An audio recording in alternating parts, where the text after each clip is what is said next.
페이지 117쪽으로 가보세요. 요약지. 중개계약 서식 있죠? 자, 올해는 서식을 내지는 않을 걸로 보이는데 중개계약서하고 일반 중개약 전속계약 서식이 있는데 일반 서식이 있다고 했어요. 전속계약 서식도 있습니다. 둘 다 있는데 이 두 서식의 딱 차이는 개공의 의무, 의뢰인의 권리 의무 이것만 차이가 있지 나머지 내용은 모두 똑같다. 봐두기만 하세요. 그러니까 일반 중개약 서식과 전속 중개계약 서식은 둘이 차이가 있는 게 개공과 의뢰인의 권리 의무만 차이가 있다. 그래서 우리가 방금 전에 지금 전속을 체결한 개공께서는 이 의무를 부담한다고 그랬죠. 문서로 이주일 예성, 업무 처리 사항 통지하라고 그랬고 정보공개 칠리하라고 그랬고 확인 설명 성실히 이행하라. 다음에 의뢰인께서는 위약금 소요 비용 확인 설명 의무한 데 협조하라. 이런 내용들이 있었죠. 근데 일반의 경우는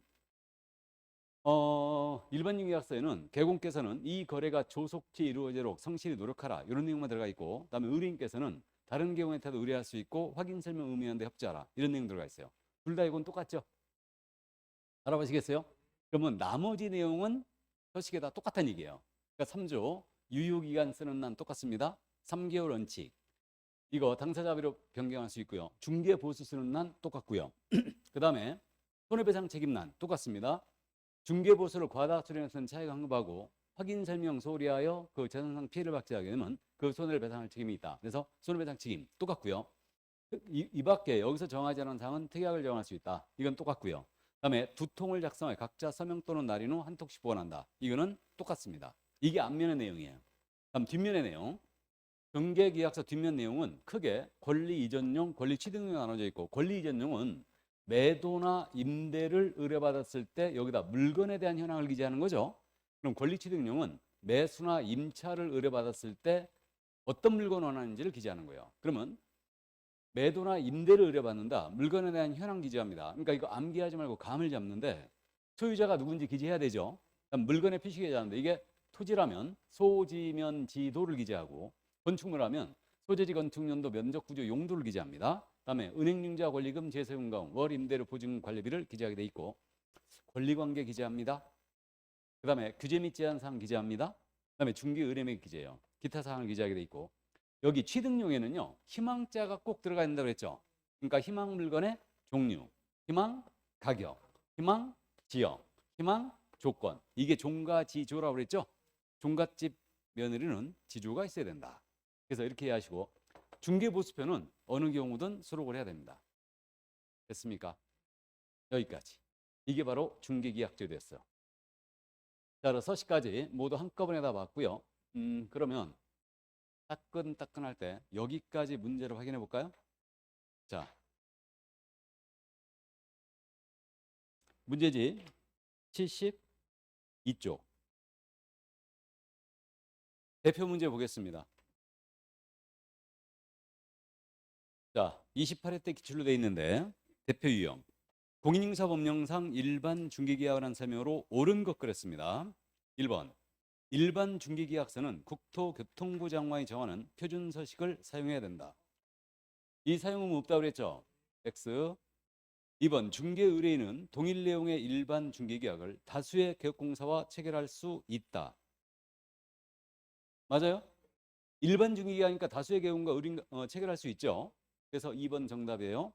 3번 일반 중개계약의 체결은 서면으로 해야 된다. OX? X. 이건 반드시 문서로 할 필요 없죠. 4번 중개 의뢰는 일반 중개계약서에 개업공사가 준수해야 할 사항의 기재를 요청할 수 없다.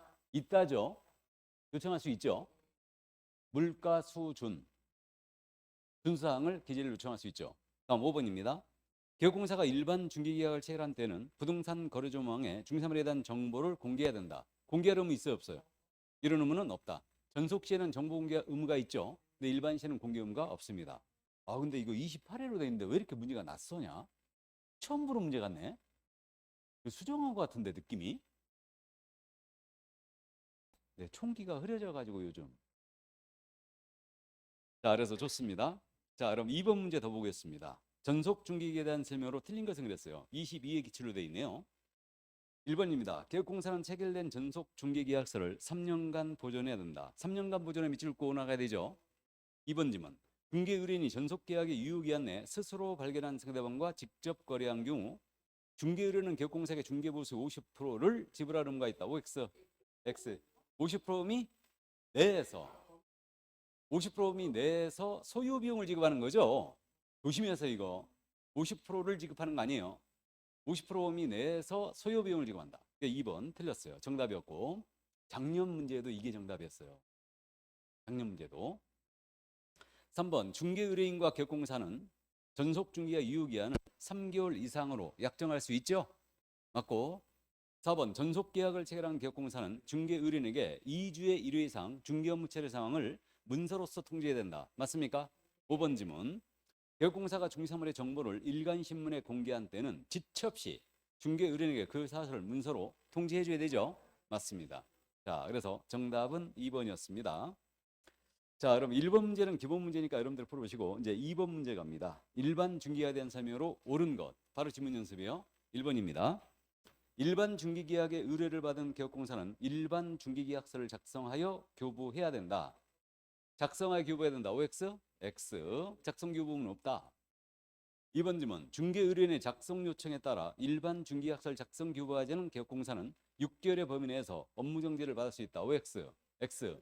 일반 중개계약서는 작성 의무가 없으니까 작성 교부 안 했다에 업무 정지 불가죠? 다음 3번 질문. 국토교통부 장관은 일반 중개계약의 표준 서식을 정하여 이해 사항을 권장할 수 있다. 국장 권장할 수 있다. 밑줄 쫙쫙이죠. OX? 오죠. 이게 체크 포인트예요.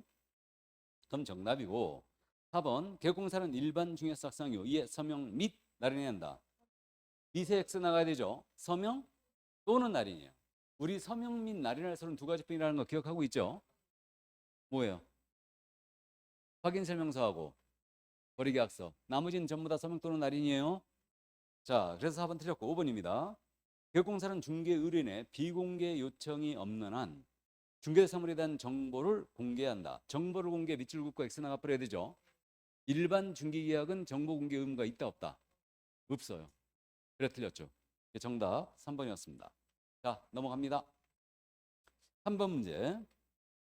공인중개사법상 일반 중개계약 체결 시 중개 의뢰인이 중개 의뢰 내용을 명확하게 하기 위하여 계약공사에게 기재를 요청할 수 있는 사항으로 틀린 것은 그랬어요. 물가 수준을 기억하고 있느냐 이거예요. 자, 그래서 일반 중개계약서의 기재를 요청할 수 있는 거죠. 이거 물가 수준이 아닌 것 골라라 이 얘기입니다. 그러면 1번 중개사물의 위치 및 규모 맞죠? 물 맞고요. 2번 공법상 이용자 및 거래 규제는 아니죠. 예, 그래서 2번 정답. 3번 거래 이전 가격 가죠. 그 다음에 거래 이전 가격에 대한 중개보수 수죠. 그 다음에 계약공사와 중개인이 준수할 사항 준이죠. 물가 수준. 그게 정답 2번이었습니다. 참고해 주시고. 그럼 4번, 5번, 6번 다 여러분들이 천천히 풀어보세요. 7번 문제로 갑니다. 7번 문제는 포인트로 돼 있네요.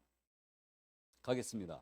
전형적인 문제 유형으로 돼 있는데 계약공사 을은 2023년 7월 1일 X주택의 매도 의뢰인 갑과 유효기한 2개월의 전속계약을 체결하였다. 공사 운영상 이에 관한 설명으로 틀린 것은 지금 매도 전속이죠. 그럼 2개월 유효기한 유효합니까? 2개월로 계약을 했죠 지금. 그럼 2개월 유효하죠? 가능하죠? 자 갑니다. 1번 틀린 것은 그랬어요. 그럼 X 해놓고 시작합니다. 1번 을은 을이 개공이에요? 의뢰인이에요? 개공. 중개계약제도에서는 항상 을이 개공이에요. 의뢰인이 갑이에요. 중개계약제도에서는. 자, 을은 국토교통부령으로 정하는 계약서를 사용하여 전속계약서를 작성해야 된다. 전속계약서를 사용, 작성. 밑줄 잡고 맞죠 이거? 작성 안 하면 없죠. 그럼 맞고 2번 갑이 중개사물의 정보의 비공개를 요청한 경우 을은 정보를 공개해서는 안 해야 된다. 맞죠? 그러면 맞고요. 그러면 이거 공개해버리면 임치로 합니다. 이거는 3번 갑은 전속계약서에 희망지역을 기재해야 된다. 자 그러면 설문이 지금 매도 의뢰인 갑이었죠. 그럼 매도에 동그라미 쳐보세요.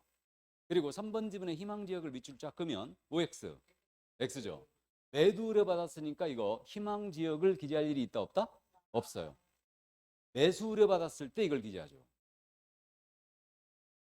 문제가 좀 까다로웠습니다. 이거 자, 그래서 3번 질문 틀렸고요. 4번입니다. 갑이 동년 7월 30일 스스로 발견한 상대방과 거래한 경우. 자, 그러면 스발상이죠. 그럼 지금 7월 1일 날 체결했고 유효기한 2개월이니까 8월 30일까지는 지금 유효기한이 정해진 거죠. 그러면 유효기한 내 7월 30일입니다. 스발상과 거래했어요. 중개보수 50%에 해당하는 금액의 범위에서 을이 중개 행위에 소요한 비용을 지불해야 한다. 맞아요? 예, 그래서 50% 범위 내에서 소요 비용을 지불한다. 맞고 5번 질문이에요. 갑이 동년 8월 30일 하루 남았죠 지금? 유효기한이 있다.